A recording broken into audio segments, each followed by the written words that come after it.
CM Revanth Reddy గారితో ఒకరోజు నేను ఫ్లైట్లో వైజాగ్ నుంచి హైదరాబాద్ జర్నీ చేస్తున్నాను. ఆ రోజు ఎందుకో రేవంత్ రెడ్డి గారు నాతో ఒక మాట చెప్పారు, తెలంగాణ రాష్ట్రంలో డ్రగ్స్ లేకుండా చేయాలి అని. ఇది దాదాపు ఒక 9 months బ్యాక్ జరిగిన సంఘటన. అంటే సీఎం గారికి ఆ రోజు చాలా డీటెయిల్గా, అంటే చిన్న పిల్లల వరకు ఈ డ్రగ్స్ వెళ్ళడం వల్ల మన ఫ్యూచర్ ఎలా ఉండబోతుంది, దాన్ని నిర్మూలించాలంటే అందరం కంకణం కట్టుకోవాలని ఆ రోజు చెప్పడం జరిగింది. ఈరోజు నేను ఈ కార్యక్రమంలో పాల్గొన్నందుకు నా వంతుగా నేను ఓట్ తీసుకుంటున్నాను.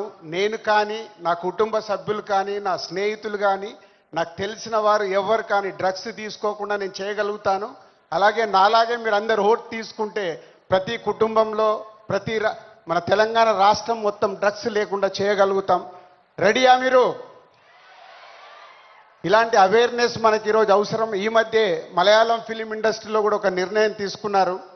ఆ ఇండస్ట్రీలో ఎవరన్నా డ్రగ్స్ తీసుకున్నట్టు తెలిస్తే ఆ సినిమా ఇండస్ట్రీ, మలయాళం ఇండస్ట్రీ నుంచి బహిష్కరిస్తామని, అలాగే తెలంగాణ ఎఫ్డీసీ నుంచి తెలుగు చలనచిత్రం కూడా నేను కోరుకునేది ఒకటే, అలాంటి ఫిలిం ఇండస్ట్రీలో ఎలాంటిదైనా జరిగిందని తెలిస్తే వాళ్ళని నిర్మూలించినప్పుడు, వాళ్ళని నిషేధించినప్పుడు సొసైటీకి, సినిమా ఇండస్ట్రీ నుంచి కూడా ఒక మెసేజ్ వెళ్తుంది. ఎఫ్డీసీ నుంచి డెఫినెట్గా ఫిలిం ఇండస్ట్రీలో మాట్లాడి తెలుగు సినిమాలో కూడా అది పాటించేలాగా చేస్తాం. సో ఇది మన కర్తవ్యం. మన అందరం ఓట్ తీసుకొని చేయగలిగినప్పుడు సీఎం గారు కోరుకుంటున్నట్టుగా, డిపార్ట్మెంట్ కోరుకుంటున్నట్టుగా ముందు మన రాష్ట్రాన్ని డ్రగ్స్ లేని రాష్ట్రంగా చేయగలుగుతాం. Thank you.